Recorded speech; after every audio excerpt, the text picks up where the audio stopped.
I'm a skeptic. I'm an atheist. I'm white. I'm a male. I'm heterosexual. I'm a logistician. I'm a YouTube enthusiast. I have blue eyes.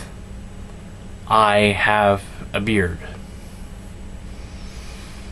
I have blonde hair.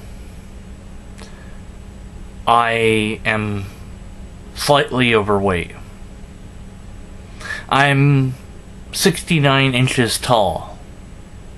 I'm right-handed. All of these things are true, but none of them really tells you much about me as the individual. But any of these could be used in the game of identity politics. The cis white male that's the cause of all problems and has been and will be until everyone just accepts that that's a fact, and then we can finally do something about it. Or, well, no, it's black lives that matter. We're not focusing enough on the reality that black people are endlessly killed by the police and mistreated all the time, and there's never an instance when they're given a moment to breathe. If you're black, you need to be part of this identity. And even if you're not black, well, if you're not part of that identity, then you're obviously racist.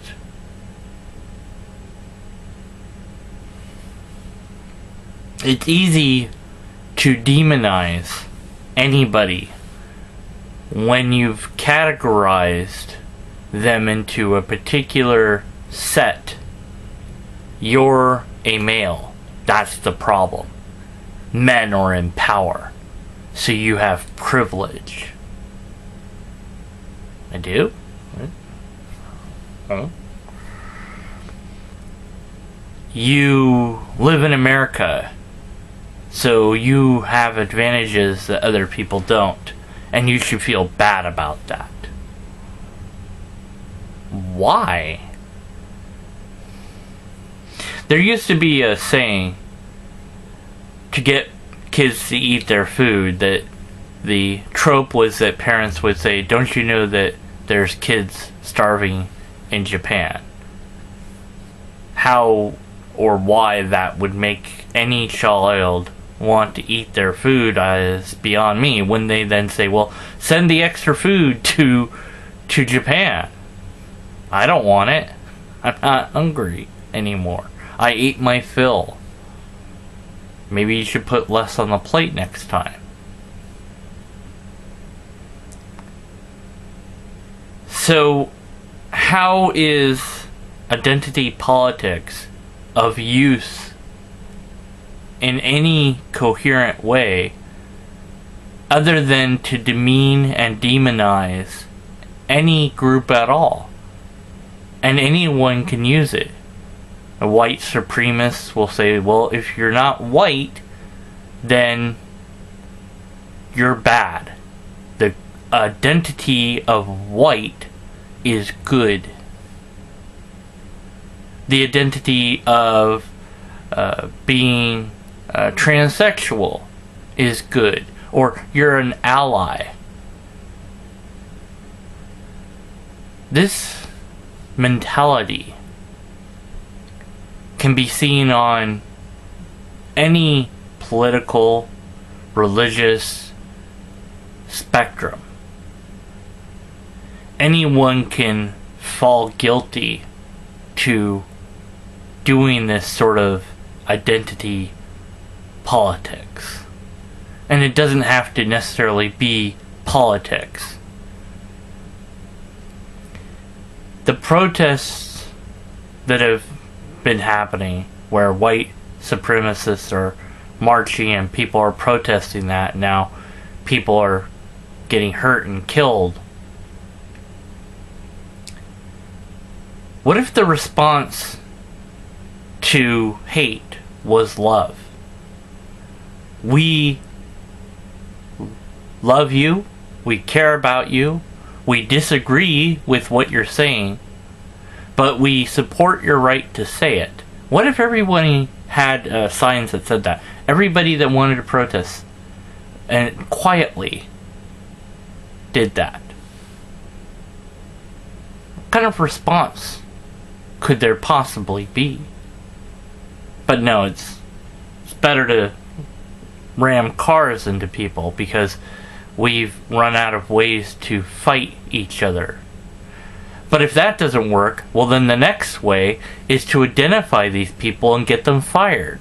Get those white supremacists fired from their job. Make sure that everybody knows who they are. Well, it's clear who people are.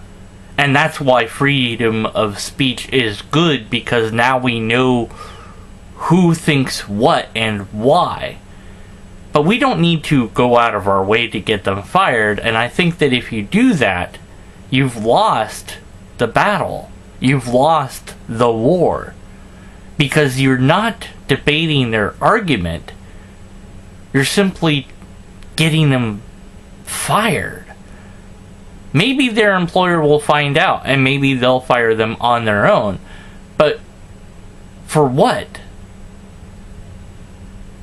You can say, well, they're a Nazi, or they're a white supremacist, or they're a Black Panther, or they're whatever. Yeah, and is it suddenly now against company policy to hire people like that? Maybe, maybe not. Does it say in the company when you get hired that you're not allowed to be racist? Can we really discriminate against racists? Or maybe the politics of a person shouldn't matter. If they're doing a good job, that's what should matter. Now, it seems unfair that that person should be allowed to work or allowed to speak, and so we need to silence them. No. We need to engage in intellectual dialogue. Maybe they won't do that. But if we offer that opportunity peacefully, humbly, and in love, and they don't take that opportunity, then people will see who really has the better ethics and morals. Martin Luther King Jr. understood this so well. Their protests were always quiet and peaceful. People would sit, they would chain each other together, and they would allow themselves to get arrested and offer zero resistance. Going limp, yes, but not fighting the police. If we engage in identity politics, we lose, no matter what side we're on. We ultimately cannot win using those tactics, because they do not get to at the core of why somebody is doing what they're doing.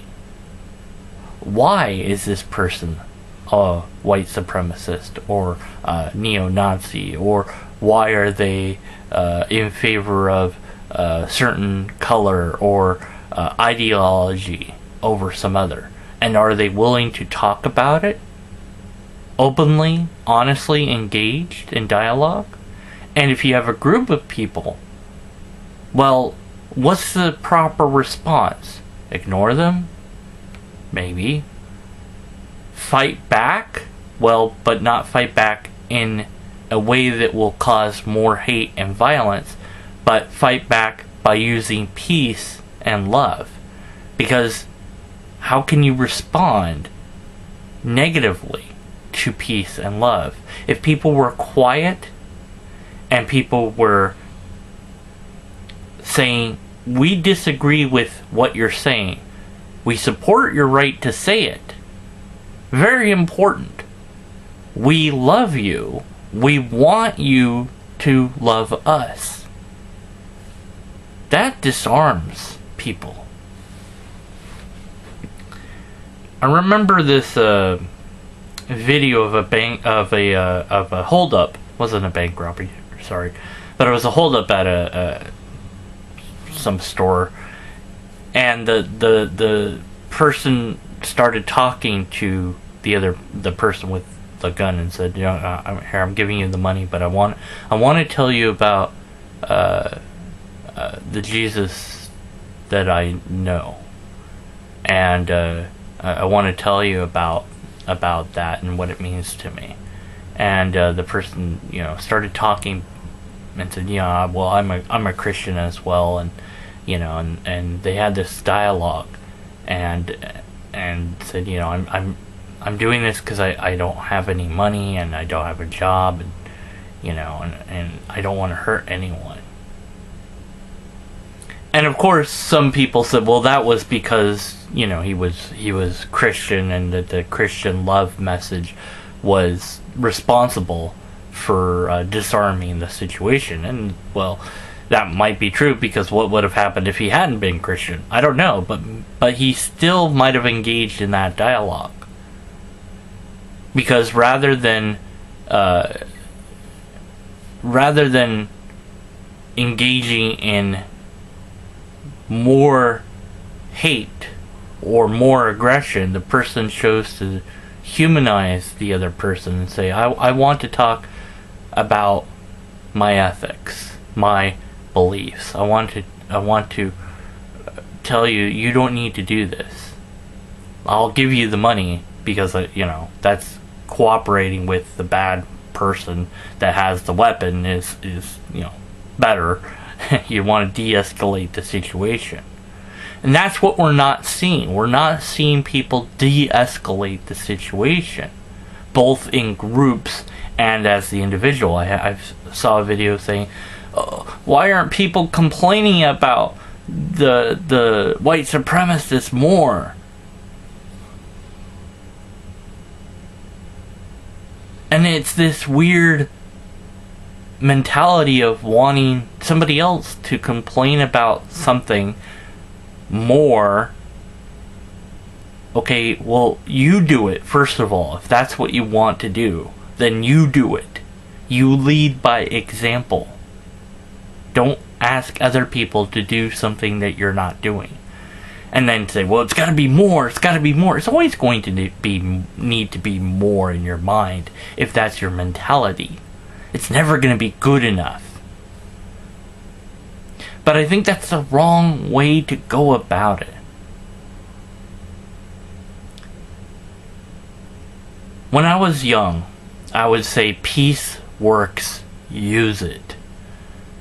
Whether or not anyone heard me say this or accepted this as an idea, I don't know. But I believed in peace. Now, I don't know. I want to believe that humanity can crawl out of the hole that they've created for themselves, myself being part of that. Is logic and reason enough? I don't know, but it's all I have to offer. Critical thinking, informal logic, these are things that I understand. Maybe not as well as others, and maybe better than others. But that's the thing that I can offer, so I will offer it to the best of my ability to do so, and I will offer my love and compassion, even to those who I disagree with. Because doing that disarms them. If they respond to love with more hate, then people that see that all I'm showing them is love will know who has the better ethics. It will be obvious that love is the better ethic than hate.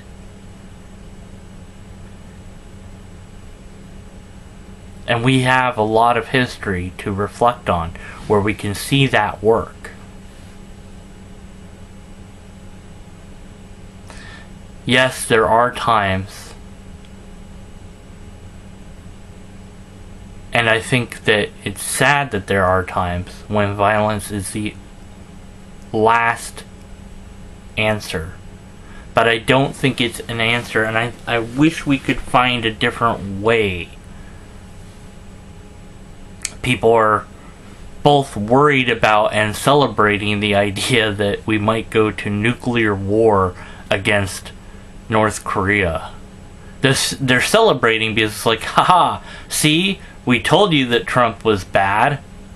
So it's like, what kind of empty victory is that? Oh, well, he screwed us all. There's the mushroom cloud. Haha, we were right. He was bad.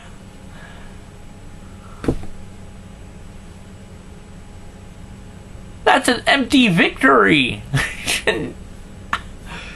It's bad. We can't launch nukes.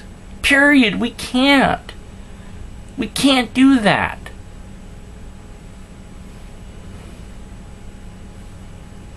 There's got to be a better way. There's got to be a different way than shooting each other and destroying each other. There's got to be. And if not, well, then this grand experiment called humanity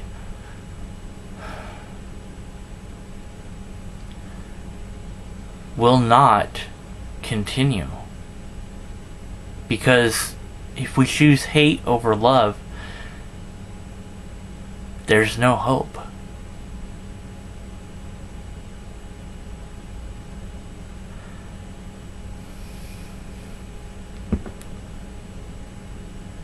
Best to you and yours, always.